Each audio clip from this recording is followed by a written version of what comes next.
Hello friends, मैं आपका दोस्त चंदन कुमार और आप देख रहे हैं RX1 बीट स्टडी। आपको अपने यूट्यूब चैनल में स्वागत करता हूं। जैसा कि आप लोग जानते ही हैं कि एसएससी जीडी कांस्टेबल का वैकेंसी आ चुका है और हमें पूर्ण आशा कि आप सभी लोगों ने इस वैकेंसी को भरे हैं।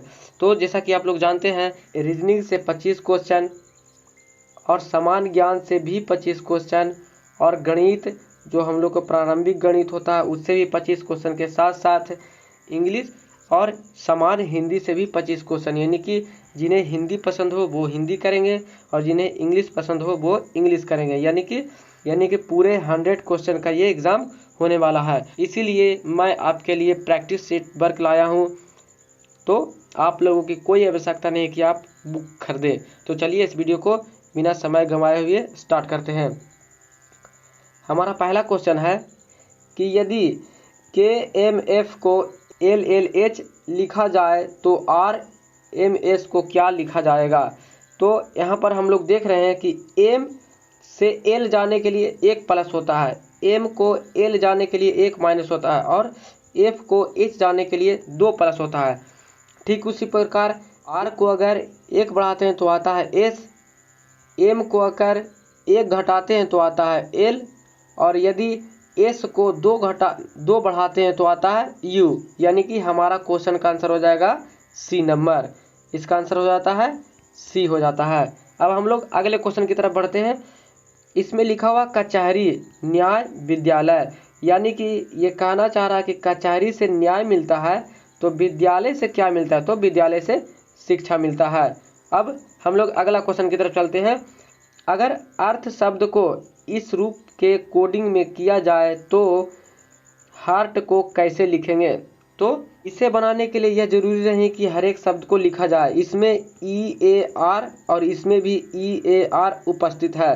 तो हम लोग सीधा तौर पर देख सकते हैं कि जिसमें यानी QPM लिखा हुआ रहेगा वही हमारा आंसर हो जाएगा।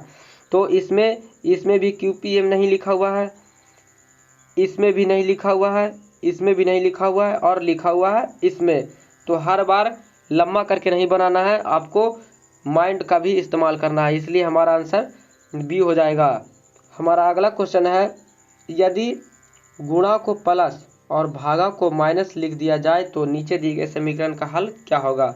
यानी कि 39 प्लस 23 माइनस 21 प्लस 5, 9 3 12, 5 1 6 माइनस 26, यानी कि 12 में से 6 गया 6, 5 में से 2 गया तो आ गया 3, यानी 36। यानी कि इस क्वेश्चन का आंसर हो जाता है 36।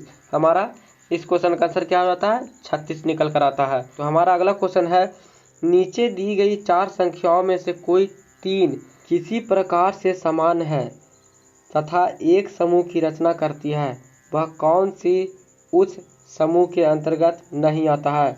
तो हम लोग यहाँ पर देखते हैं कि 126 इस संख्या में नहीं आता, क्योंकि इसका कारण यह है कि ये 11 बार में आराम से कट जाता है, ये भी 11 बार में आराम से पूर्णतः कट जाता है और ये भी 11 बार में आराम से पूर्णतः कट जाता है, लेकिन 126 11 से नहीं कटता है, जिसके कारण ये सबसे अलग है। इस क्वेश्चन का मतलब यही था कि नीचे दिए गए क्वेश्चन में से इनमें से सबसे भिन्न अंक कौन सा है। हमारा अगला क्वेश्चन है कि कुछ पिन क्लिप है और कुछ क्लिप पिन है, यानी कि यहाँ पर हम लोग ले लेते हैं पिन क्लिप दोनों में कॉमन है, यानी कि ये इसमें भी रहेगा और ये यहाँ पर पेन में भी रहेगा। ये हो गया पिन, ये हो गया क्लिप और ये हो जाता है पेन। तो इसमें कहने का मतलब है कि इसका जो उत्तर कौन सा होगा, तो इसमें दिया हुआ कुछ पेन क्लिप है और कोई पिन पेन नहीं है, तो इसका आंसर हो जाता है C। यदि या तो निष्कर्ष 1 या निष्कर्ष 2 का अनुसरण करता है, रियली में यह निष्कर्ष 1 का भी अनुसरण करता है और निष्कर्ष 2 का भी अनुसरण करता है, तो इसका आंसर हो जाता है C। आइए हम लोग अगले क्वेश्चन की तरफ बढ़ते हैं। यहाँ पर कह रहा है सभी दरवाजे खिड़की हैं, सभी दरवाजे खिड़की हैं, यानी कि ये दरवाज़ा हो जाता है और खिड़की, खिड़की है जो बहुत बड़ा है, यानी कि सभी दरवाज़ा खिड़की है, सभी दरवाजे हैं जो खिड़की है। और कुछ खिड़की क्लिप है, तो ये खिड़की था, ये क्या चीज़ है, खिड़की है, खिड़की है। और ये दरवाज़ा है, तो इसमें कह रहा है कुछ क्लिप खिड़की है, तो यहाँ पर क्लिप लिखा जाता है। तो अब हम लोग देखते हैं कि इसमें बोल क्या रहा है। कुछ क्लिप दरवाजे हैं, कुछ खिड़कियाँ दरवाज़ा है। तो यहाँ पर आंसर हो जाता है हमारा बी। यदि केवल निष्कर्ष दो अनुसरण करता है, यानी कि दो को सिर्फ ही अनुसरण करता है। यहाँ पर कह रहा है कुछ क्लिप दरवाजे हैं, तो कुछ क्लिप और दरवाज़ा यहाँ पर है और क्लिप यहाँ पर है, तो ये इसमें तो टच ही नहीं हो रहा है, तो फिर दरवाज़ा कैसे हो गया। लेकिन दूसरा ऑप्शन में कह रहा है कुछ खिड़कियाँ दरवाज़ा है, तो कुछ खिड़की यहाँ पर खिड़की है और ये दरवाज़ा है, ये खिड़कियाँ हैं, ये इसमें सटा हुआ घेरा लगा हुआ है, यानी कि कुछ खिड़कियाँ दरवाज़ा है, यानी कि 2 नंबर को अनुसरण करता है। तो इसका आंसर हो जाता है बी। अब हम लोग अगले क्वेश्चन की तरफ बढ़ते हैं। हमारा अगला क्वेश्चन है आकृति से रिलेटेड है। तो आकृति से रिलेटेड वाला में आप लोग यहाँ पर देख सकते हैं कि कहाँ पर हम लोगों को ये सही होना चाहिए। तो ये वाला जो खाली भाग है वाइट कलर का, इस तरफ है, इस तरफ है, इस तरफ है, तो ये वाला भी इसी तरफ रहना चाहिए, यानी कि ये वाला इस तरफ, ये वाला, यानी कि बी नंबर हम लोगों का सही आंसर होगा। इसका सही आंसर क्या हो जाएगा, बी नंबर हो जाएगा। इसमें भी उत्तर आकृति के बारे में दिया हुआ है कि ये आकृति निम्नलिखित में से किस आकृति में मिलती है। तो यहाँ पर एक छोटा सा टेढ़ा है और यहाँ पर एक वर्गाकार टाइप का बना हुआ है, तो इसे ढूंढना है। तो यहाँ से देखते हैं, इसमें भी नहीं है, इसमें भी नहीं है, इसमें भी नहीं है, लेकिन इसमें है। इसमें यहाँ से निकला हुआ है और ये निकल कर और यहाँ पर एक वर्गाकार आयताकार बना हुआ है, यानी कि इसका आंसर हो जाएगा ए नंबर हो जाएगा। ये आप लोगों को ध्यानपूर्वक खुद से निकालना पड़ेगा, क्योंकि हर बार सेम नहीं देता है, लेकिन ये निकालने की तरीका हुई। तो इसका आंसर ए हो जाता है। अब हम लोग अगला क्वेश्चन देखते हैं। अगला क्वेश्चन है दवा बीमारी से उसी प्रकार संबंधित है जैसे पुस्तक से ज्ञान हो जाता है उजागर। और हमारा अगला क्वेश्चन है, ये क्वेश्चन क्या बोल रहा है, 7 विषय यथा गणित, प्राणी विज्ञान, वनस्पति शास्त्र, रसायन शास्त्र, भौतिकी, अंग्रेजी एवं सांख्यिकी, इनमें से एक सप्ताह में एक दिन पढ़ाया जाता है। सप्ताह सोमवार से आरंभ होकर रविवार को समाप्त हो जाता है। रसायन शास्त्र गुरुवार को पढ़ाया जाता है। प्राणी विज्ञान जिस दिन पढ़ाया जाता है उसके अगले दिन अंग्रेजी पढ़ाई जाती है, उसके अगले दिन अंग्रेजी पढ़ाई जाती है। अंग्रेजी ना तो मंगलवार को होता है और ना ही शनिवार को होता है, यानी कि मंगलवार और शनिवार को आप लोगों को छोड़ देना है। रसायन शास्त्र और वनस्पति विज्ञान के बीच केवल एक व्याख्यांक यानी एक घर खाली रहता है। गणित और प्राणी विज्ञान के बीच केवल 2 व्याख्यांक यानी कि गणित और प्राणी विज्ञान के बीच 2 घर खाली रहता है। सांख्यिकी ना तो सोमवार को और ना ही रविवार को पढ़ाई जाती है। तो निम्नलिखित में से सभी का उत्तर दें। बनाने के लिए हमें थोड़ा सा टाइम लगेगा, तो चलिए इसे हम लोग बनाते हैं। सबसे पहले हम लोग लिख लेते हैं मंडे, फिर हो जाता है ट्यूसडे, फिर वेडनेसडे, फिर थर्सडे, फिर फ्राइडे, फिर सैटरडे, उसके बाद संडे। तो जिस तरह से ये गुरुवार को बोल दिया, गुरुवार को रसायन शास्त्र पढ़ाया जाता है, तो रसायन शास्त्र पढ़ाया जाता है। जिस दिन प्राणी विज्ञान जिस दिन पढ़ाया जाता है उसके अगले दिन अंग्रेजी पढ़ाया जाता है। यानी कि प्राणी विज्ञान कब पढ़ाया जाता है, तो हम लोग मान लेते हैं कि प्राणी विज्ञान शनिवार को पढ़ाया जाता है, यानी कि प्राणी विज्ञान शनिवार को पढ़ाया जाता है, तो उसके अगले दिन अंग्रेजी पढ़ाया जाता है, यानी कि अंग्रेजी यहाँ पर आ गया। और रसायन शास्त्र और वनस्पति विज्ञान के एक व्याख्यांक होता है। रसायन शास्त्र और वनस्पति विज्ञान के एक व्याख्यान होता है, यानी कि एक घर छोड़कर। तो वेडनेसडे को छोड़ देते हैं और थर्सडे को आ जाता है वनस्पति विज्ञान। थर्सडे को आ गया वनस्पति विज्ञान आ गया। तो इस ढंग से उसके बाद कहता है कि सांख्यिकी ना तो सोमवार को होता है ना ही रविवार को होता है, तो सोमवार को भी नहीं होगा और रविवार तो पहले से ही भर गया, तो लास्ट में बच गया ये वेडनेसडे। सांख्यिकी बच जाता है शुक्रवार यानी फ्राइडे को, तो फ्राइडे को सांख्यिकी हो जाता है सांख्यिकी। और अंत में बच जाता है भौतिकी, तो भौतिकी को फिर ऊपर हम लोग लिख देते हैं। तो अब क्वेश्चन क्या कहता है, क्वेश्चन में है कि भौतिकी निम्न में से किस दिन पढ़ाई जाती है, तो भौतिकी सबसे ऊपर में था यानी सोमवार को, भौतिकी सबसे सोमवार को पढ़ाई जाती है। भौतिकी और प्राणी विज्ञान के बीच कितने व्याख्यान होते हैं, तो भौतिकी और प्राणी विज्ञान के बीच 4 खाली घर था। हम लोगों ने देखा था कि उसमें 4 खाली घर था। अब हम लोग चलते हैं अगले क्वेश्चन की तरफ। निम्न पारदर्शी शीट को बिंदुदार रेखा से मोड़ने पर वह विकल्पों में से किसकी भांति दिखाई देती है। बिंदुदार रेखा को मोड़ देना है, यानी कि ये वाला बिंदु और ये वाला ये लकड़ी मान लिए, इसे हम लोग राइट या तो लेफ्ट तरफ को मोड़ते हैं। तो राइट या तो लेफ्ट मोड़ेंगे तो ये वाला जो लकड़ी टाइप का है वो इसमें सट जाएगा, तो सट जाएगा तो इस ढंग का दिखेगा।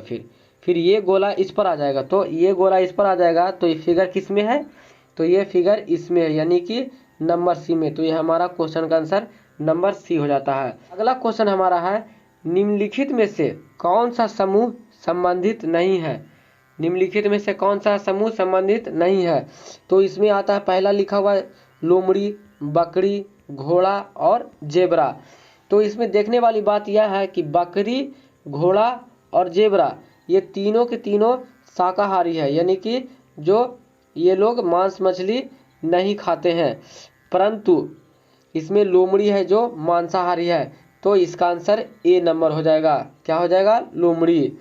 अब हम लोग आगे देखते हैं। इसका अगला क्वेश्चन है एक निश्चित कूट भाषा में PORT को इतना और MOUSE को इतना लिखा जाए तो COMPUTR कंप्यूटर को क्या लिखा जाएगा। तो हम लोग हर बार लिख करके नहीं बनाना चाहिए, कुछ कुछ माइंड से भी बनाना चाहिए। यानी कि इसमें O है, R है और फिर एक लास्ट में T है, यानी कि यहाँ पर O मिल रहा है, R मिल रहा है और यहाँ पर T मिल रहा है। इसमें U है तो इसमें भी U है। तो हम लोगों को देखना यह है O के जगह पर लिखा गया है यहाँ 4, R के जगह पर लिखा गया है 9 और T के जगह पर लिखा गया है 1 और U के जगह पर लिखा गया है 5। तो ठीक उसी प्रकार इसे भी मिलाना चाहिए। तो हम लोगों को ये अंक मिलता है U के जगह पर, U यहाँ पर है तो U के जगह पर U कितना नंबर पर है, U 5 नंबर पर है, तो U 5 नंबर में 5 कहाँ है, तो 1 2 3 4 5 5 इसमें मिल गया, 5 इसमें भी नहीं है, इसमें भी नहीं है, इसमें भी नहीं है। तो निश्चित तौर पर आंसर मेरा ए होगा, निश्चित तौर पर इसका आंसर यही होगा। तो इसलिए हर एक बार लंबा मेथड का यूज़ ना करके अपने माइंड का यूज़ करें और इसमें सिर्फ स्पेलिंग के आधार पर ही आप आंसर निकाल सकते हैं। तो ये देख लीजिए हम लोग 2 चुटकी में ही यहाँ पर निकाल दिए, इसका आंसर ए हो जाएगा। अब हमारा अगला क्वेश्चन है उस विकल्प का चयन करें जो प्रश्नवाचक चिन्ह को पूरा करेगी। तो प्रश्नवाचक चिन्ह को पूरा करेगी तो क्या चीज़ लगाएं दिमाग, तो मेरे को लगता है 16 का स्क्वायर यानी 256 में 2 जोड़ दिया जाए, तो 25 का स्क्वायर 625 में 2 जोड़ दिया जाए तो 627, यानी कि बी इसका आंसर होगा, यानी कि इसका आंसर बी हो जाएगा। इसमें लिखा हुआ है असंग विकल्पों को छाटे। क्या लिखा हुआ है, असंग विकल्पों को छाटे। यहाँ पर हम लोग देखते हैं कि ZR/Q में क्या डिफरेंट है। तो बाई से 1 अगर हम लोग घटाएंगे, बाई में 1 अगर हम लोग जोड़ेंगे तो Z आएगा, Q में 1 जोड़ेंगे तो R आएगा। ठीक उसी प्रकार C में 1 जोड़ेंगे तो D आएगा और फिर K में 1 जोड़ेंगे तो L आएगा। ठीक उसी प्रकार एन में 1 जोड़ेंगे तो ओ आएगा और भी में 1 जोड़ेंगे तो डब्ल्यू आएगा। लेकिन इसमें क्या है कि जेड में 2 जोड़ने पर बी आता है, जेड में 2 जोड़ने पर बी आता है और एच में 1 जोड़ने पर आई आता है। तो तीनों समीकरण आपस में मेल कर रहे हैं यानी सेटिस्फाइड कर रहे हैं, परंतु ये चौथा समीकरण है जो इस सूत्र को सेटिस्फाइड नहीं करते, मतलब इस नियम को सेटिस्फाइड नहीं करते हैं, यानी कि इसका आंसर ये हो जाएगा, ये बेमेल है, यानी कि इसका मेल नहीं इसमें है। और हमारा अगला क्वेश्चन हो जाता है इसमें इसमें इसमें और इसमें बेमेल कौन सा है, यानी कि जो मिलान नहीं किया जा सकता वो कौन सा है। तो इसे हम लोग देख लेते हैं। तो सबसे पहले हम लोग क्या सोचें इसमें, तो इस ढंग के क्वेश्चन में ज़्यादातर होता नहीं है, इसमें या तो प्लस होता है या तो माइनस होता है। तो हम लोग इसे जोड़ते हैं तो 8 7 15, 15 और 9 24, 24 और 6 30, यानी एक वाला का आंसर हो गया 30, इसका हो गया आंसर 30, 6 9 12, 12 और 7 19, 19 और 8 27, इसका हो गया 27, 8 15, 15 और 9 24, 24 और 6 30, इसका भी हो गया 30, 9 9 18, 18 और 4 22 और 8 30, इसका भी हो गया 30, यानी कि ये और ये मिल गया। इसमें भी जोड़ने पर 30 आता है, इसमें भी जोड़ने पर 30 आता है और इसमें भी जोड़ने पर 30 ही आता है, लेकिन इसको जोड़ने पर 27 आता है। तो हमारा बेमेल आंसर बी हो जाएगा, यानी कि ये वाला इसका आंसर हो जाएगा। और हमारा अगला क्वेश्चन है M J O K P N R O S भाट के जगह पर आंसर क्या होगा। तो हम लोग देख रहे हैं कि एम में 2 जोड़ते हैं, एम में 2 जोड़ते हैं तो ओ आता है, और ओ में 1 जोड़ते हैं तो पी आता है, और फिर पी में 2 जोड़ते हैं तो आर आता है, और आर में फिर 1 जोड़ते हैं तो एस आता है, यानी कि 1 2 1 2 1 2 का यहाँ पर टारगेट चल रहा है। तो इसमें 1 जोड़े थे, इसमें 1 जुटा था, तो अबर जोड़ेंगे इसमें 2, तो एस में 2 जोड़ेंगे तो एस के बाद टी के बाद यू, यानी कि लास्ट में यू रहना चाहिए। तो इसमें लास्ट में यू हमारा कौन सा है, सी नंबर में यू हमारा है। तो हमारा अगला क्वेश्चन है, यहाँ पर दिया हुआ है 15 42 123 366 के बाद हमारा कौन सा अंक आएगा। तो हम लोग यहाँ पर देख रहे हैं कि यहाँ पर अगर हम लोग 15 में 3 से गुणा करके 3 घटाते हैं तो 42 आता है, और 42 में 3 से गुणा करके 3 घटाते हैं तो 123 आता है। ठीक उसी प्रकार 123 में जब 3 से गुणा करके 3 घटाते हैं तो 336 66 आता है। तो इसका अगला अंक क्या होगा, तो 366 इंटू 3 माइनस 3, यानी 6 18 बाकियत में 1, 6 18 1 19 बाकियत में 1, 3 9 1 10 और माइनस 3। तो ये आंसर हो जाता है 98 से 3 गया था 95, यानी 1095, और 1095 हमारा ये ऑप्शन है, यानी कि डी नंबर इसका आंसर सही होगा। इसका आंसर कौन सा हो जाएगा, डी नंबर हो जाएगा। चित्रानुसार आकृति को बिंदु बार मोड़कर काटने पर तथा खोलने पर कौन सा आकृति बनता है। तो सबसे पहले एक छोटा आकृति था, इसमें सिर्फ डॉट डॉट भरा हुआ था, जिसके कारण ये जब आगे बढ़ा तो ये फुलफिल हो गया, यानी पूरा का पूरा भर गया, यानी कोई भी कोना खाली नहीं रहा, जितना भी था वो सारा भर गया। तो ठीक उसी प्रकार इसमें एक कोना ऐसे खाली है, एक बिंदु है, तो ये भी सारा का सारा अपना सारा कोना भर लेगा और इसमें भी बिंदु आ जाएगा। तो इसका आंसर कौन सा हो जाएगा, डी हो जाएगा। कौन सा आंसर है, डी इसका आंसर है। इसी तरह के वीडियो पाने के लिए चैनल को सब्सक्राइब जरूर कर लें, और अगर कुछ गलती हो तो नए रहने के कारण अभी गलती कुछ हो जाता है।